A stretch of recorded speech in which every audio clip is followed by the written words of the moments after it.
Hey guys, what's up? Welcome back to our YouTube channel TechUp. In this video, we will learn on how to log into your Paycor Employee account. So let's get started. First, open any browser of your choice. Then in the search bar, type in Paycor Employee. Then hit enter. Then tap on the website having URL as secure.paycor.com. In my case, it's the second one.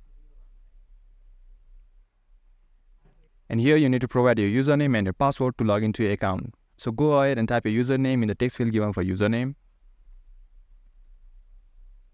Then type a password in the text field given for password. If you have forgotten your username, you can reset it by tapping on this text, forgot your username, and you can reset your password if you have forgotten by tapping on this text, forgot your password. If you don't have account in Paycor, you can create one by tapping on register here. Now to log into your account, all you gotta do is tap on the sign in button and you'll be successfully signed into your account if you got your credentials correct. And guys, that was it.